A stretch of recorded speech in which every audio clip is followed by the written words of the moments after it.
The idea that knowledge of an attack, an imminent attack on another country is not classified, well, then why weren't they going to reporters 2 hours beforehand and saying, hey, just want to give you a heads up.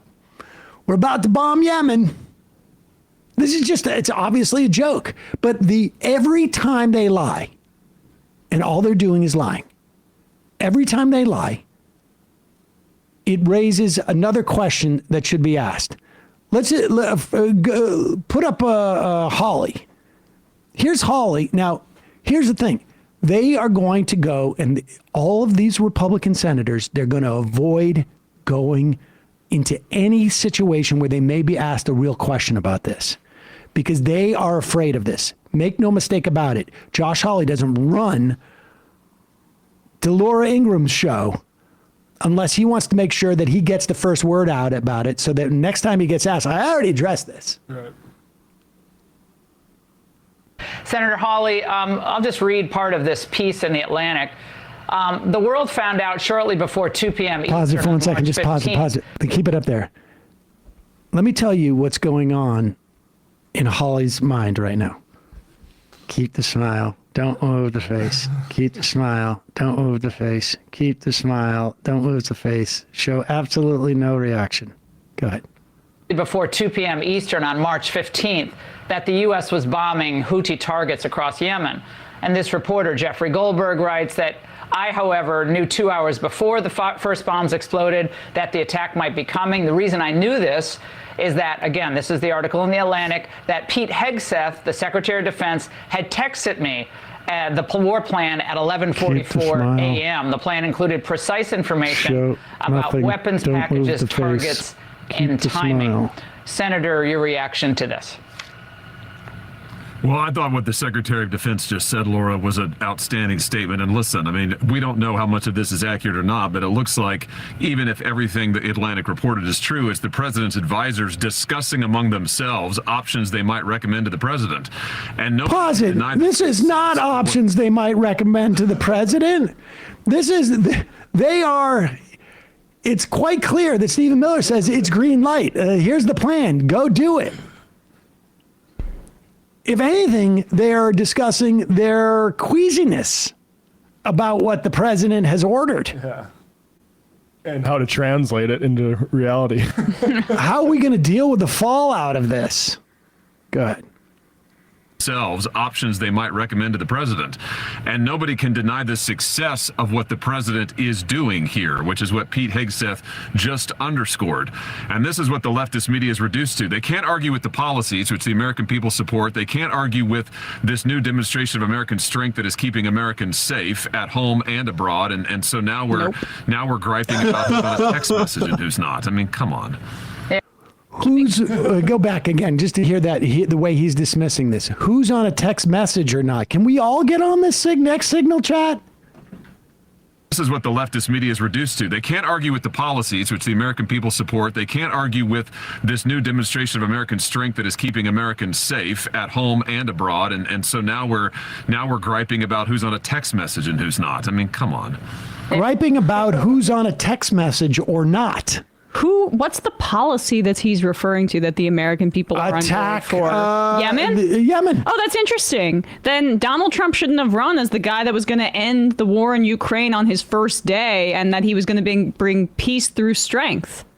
Is killing dozens of civilians in Yemen and assaulting their capital peace? Here is. So was he referring to the statement by Hegseth on the tarmac when he said he made a wonderful statement? Because let's look at that. Let's look at that because Hegseth says this after it was already confirmed by the national security spokesperson Brian Hughes. I guess as another indication of the incompetence of this administration, the word didn't get back to the defense secretary that the White House has already confirmed the veracity of the text chain, and he says this to reporters. Can you share how your information about war plans against the Houthis in Yemen was shared with a journalist in The Atlantic, and were those details classified? You're talking about a deceitful and highly discredited so-called journalist who's made a profession of peddling hoaxes time and time again, to include the hoaxes of Russia, or the fine people on both sides hoax, or suckers and losers hoax. So this is the guy that peddles in garbage. This is what he does. I would love to comment on the Houthi campaign because of the skill and courage of our troops. I've monitored it very closely from the beginning. And you see, we've been managing 4 years of deferred maintenance under the Trump administration. Our troops, our sailors were getting shot at as targets. Our ships couldn't sail through. And when they did shoot back, it was purely defensively or at shacks in Yemen. President Trump said, no more. We will reestablish deterrence. We will open freedom of navigation, and we will ultimately decimate the Houthis, which is exactly what we're doing as we speak from the beginning, overwhelmingly. Why were those details shared on Signal, and how did you learn that a journalist was privy to the targets, the types of weapons used? I've heard I was characterized. Nobody was texting war plans, and that's all I have to say about that. Thank you. The NSC said it was authentic. Right. So she says, the White House says it was authentic. Okay. Nobody was texting war We were plans. signaling them. What? Yeah. Right. It's not a text. It's not a tweet anymore. It's a post. I mean, you know he's not lying when he breaks the fourth wall and looks directly at the camera. Nobody was texting war plans. The best part is, like, every horrible thing you could say about Jeffrey Goldberg, that in many instances I might agree with, makes it even weirder that you would have included him in this conversation. Yeah. We've decided to take the most loathsome reporter in the country and secretly have them monitor everything we say on this Signal channel. It's a good point, because if Waltz invited him, that means that Goldberg's in his contacts.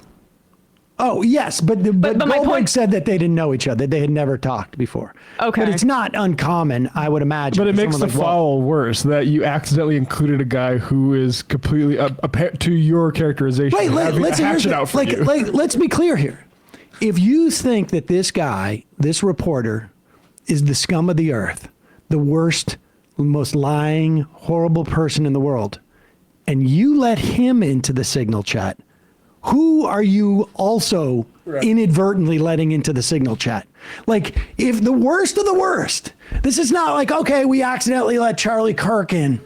Whatever. You know, we can trust Kirk. He's a great man and he did the right thing, or whatever it is. he came But forward for and all left we the chat. know, I mean, look, for all we know, one of these guys is just going like, this week it's Laura Loomer.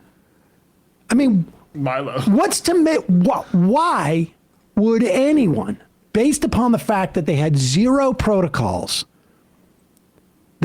to prevent this, they had zero protocols and seemingly were not even aware that it had happened.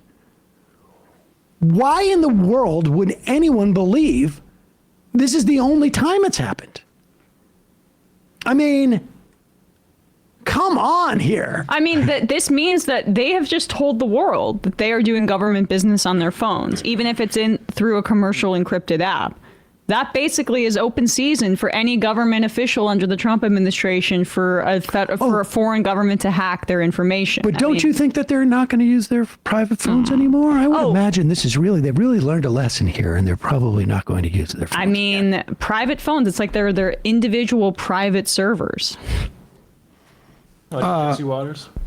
And let's cap this off with Jesse Waters trying to explain. I mean, they're worried about this. And frankly, anything that takes a minute or more of their brain power in which to deal with is a positive at this point. Like, anything you can find that in any way breaks their stride, slows them down, makes them confused, causes dissent, causes recriminations, is healthy for across the board. Yeah. Did you ever try to start a group text? You're adding people and you accidentally add the wrong person. All of a sudden, your Aunt Mary knows all your raunchy plans for the bachelor party. Well, that kind of happened today with the Trump administration. Specific. Mike Waltz was putting together a group chat. Hold on, let me just help app. Jesse Waters here.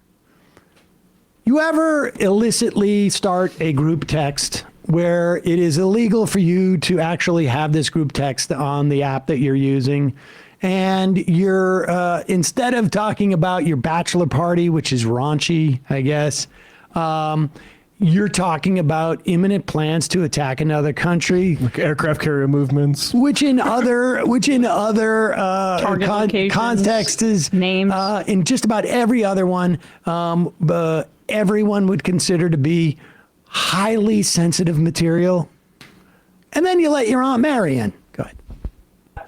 With the Secretary of Defense, the VP, and a bunch of other national security officials to collaborate on whether to strike Iranian proxies in Yemen who keep firing missiles and shutting down shipping. Well, National Security Advisor Mike Waltz accidentally added a reporter to the group text, Whoopsie. and not a good reporter.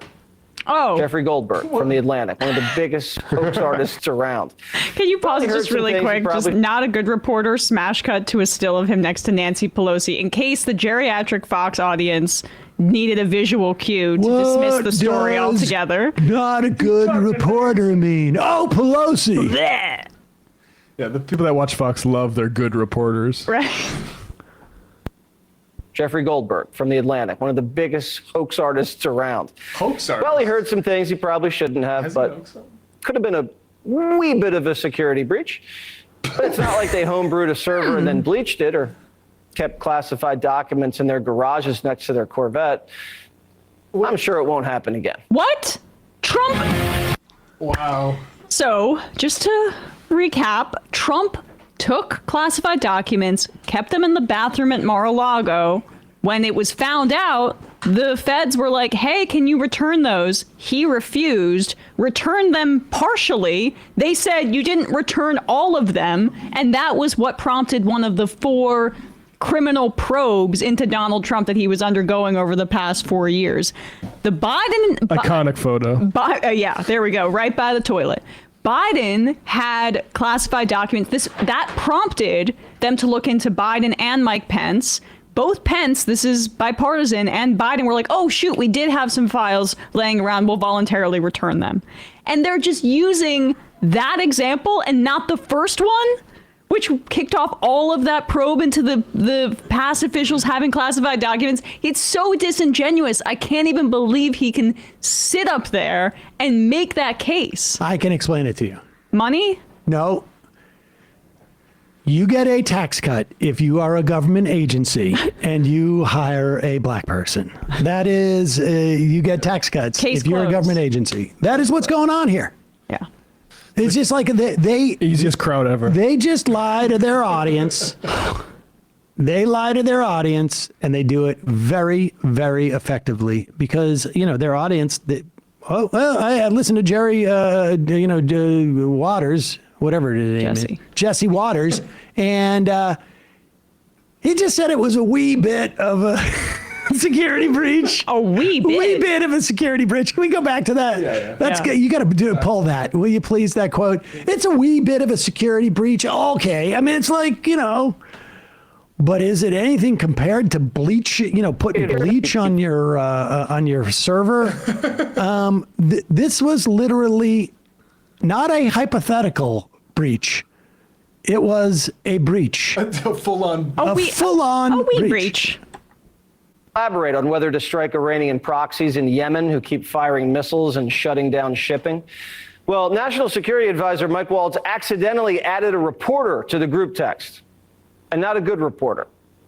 Jeffrey Goldberg from The Atlantic, one of the biggest hoax artists around.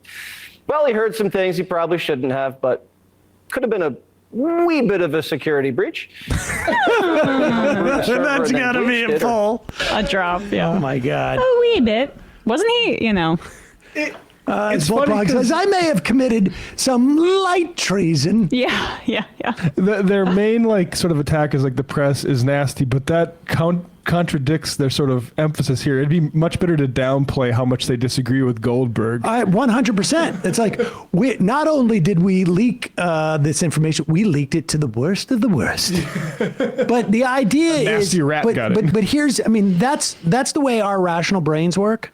But the way that it hits the Fox viewer is like, oh, we can't trust anything Goldberg's saying anyways.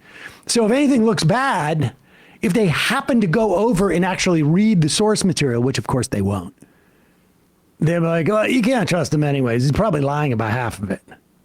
They're probably making this up. Multiple people have called him a hoaxer. I don't know Goldberg's background enough to know that he hoaxed anything. Did he do anything during the Iraq War? To be honest with you, I have no idea. But he's the editor-in-chief of The Atlantic, which is a paper that regularly publishes very flattering stories for national security purposes. That's probably why Waltz got his digits in the first place, as a plan to leak to him in the future. Right, and just fat-fingered it. Yep. Whoopsie. Let's know. Do you have a audio clip of Goldberg that we're gonna? Yeah, here he is on MSNBC last night with Jen Psaki just explaining how this went down. Strike against the Houthis, right? I'm reading this and I'm like, oh, they're really talking about a strike against the Houthis. Ratcliffe names, other people name other people who are publicly named public figures. Ratcliffe names a person. I'm not going to say the name. The whole real name of this person. Say the name. Say the name. Pause it. Say the name. We've been told by the director of national intelligence none of this stuff was classified. Say it all. Yeah. Dump it all. All of it.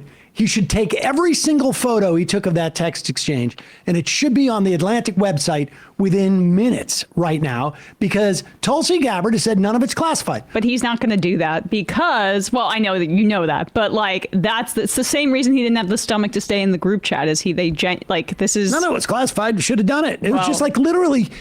Listen, it's like a bachelor party. It's like a bachelor party. You can find out like where everybody's hanging out. Maybe your mom hears about your raunchy like, details. oh my gosh, we're gonna be. I'm gonna go meet them at Benihana. They're all going to Benihana before they go to the dance club. Before they go to the strip club, I'm gonna go to Benihana. I'm gonna hook up at Benihana, and we're all gonna. Is that where people go on their bachelor parties? I mean, my guess is that the guy that slashes future wife's tires probably has a little bit more raunch in mind. Well, you start at Benihana. You got to eat. You got to eat. The whole real name of this person, who is going to be his liaison in the course of my reporting and trying to understand, I came to understand that this is an active CIA officer. His name has never been in public before, who is everyone on the chain may not have had need to know who this person well, yeah, was. because remember, the chain is pretty big. The chain is not just 5 intelligence officials or 4 defense officials. It's defense, intelligence, treasury. It's the chief of staff of the White House. It's people who certainly don't need to know the names of, as you know from the classified world, from the secret world, the less you know, the better, right? The less you have to go to sleep with at night, the better off you are in many ways. You can't get into trouble from not knowing something that you shouldn't know. And so I have to say, somewhat astonished that he would put this official's name into what is essentially an open channel. Forget the fact that he, like everyone else, had no idea that they were sharing that information with the editor-in-chief of the Atlantic magazine in the same chain, because nobody had asked during the course of this, who is this JG? My initial showed up as JG. And you don't know who that, do you know who that is at this point? I have no idea. I have no idea who, in other words, who Mike Waltz was looking for? I don't know. He didn't answer that question for me. The thing about signal chats is you have to invite people, you have to list the names to create a group. So there was a conscious just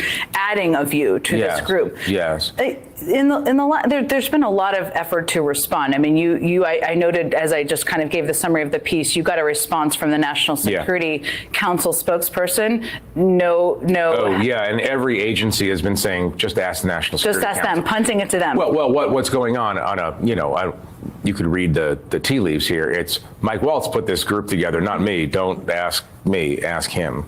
That's what's going on. But every one of those individuals should have known that they shouldn't be having these conversations. Look, we all like to think that we're really good at digital hygiene, but most of us are not good at digital hygiene. And if there's a lesson here, a lesson for a normal person living in the world, it's know who you're texting with. I don't think actually that's the lesson. I think that's actually like the day 12 interview that you do about this scandal before that becomes a lesson. I don't think it's a lesson for everybody who's texting to know who's on the text chain, because everybody does that. I think the lesson here is They're using private apps in controversy of U.S. federal law. They are destroying government information in controversy to federal law. They are completely incompetent at what they're doing. This is the top intelligence people in the country. They are not using any protocols. There is no cohesive policy in the administration. There's a lot of lessons here, but I would put somewhere around well into the 40s of the lessons you could learn to hey, for you folks out there who are on, chat threads, make sure that, if you got a surprise party for somebody, you're not including the person whose surprise party it is. What else are they hiding? That is the question. What other agencies are using Signal? What else are they trying to hide from government oversight? And how exposed are they to any sort of intelligence service from another country? Maybe a wee bit. If this is how they're doing it, I imagine it's a little bit easier. All right. We didn't get to 80% of what we were hoping to today, but that was a lot to talk about. We did a lengthy breakdown, though. It was a big story. Folks, on the other side, we're going to talk about Social Security because it's they're coming after it. It's a big deal. And there are already reports all around the country from long lines, phone lines that are down. Their project has been to drive a wedge between people and Social Security, and they are doing it. And the important thing, to the extent that we can push back on this, the important thing is to get the word out that this is a purposeful effort by the Trump administration to destroy the Social Security Administration so that the relationship between people and Social Security in this country worsens or sours, because it is the most beloved program that we have. And it is incredibly effective. But they want to make its delivery problematic so that people start getting frustrated with it. And so far, they're having a lot of success for being in administration for less than 2.5 months. Hey, folks, don't forget to hit the subscribe button and check out our daily show. We do it every day at 12 p.m. Eastern for about 2.5 hours. We even take phone calls. You should check that out.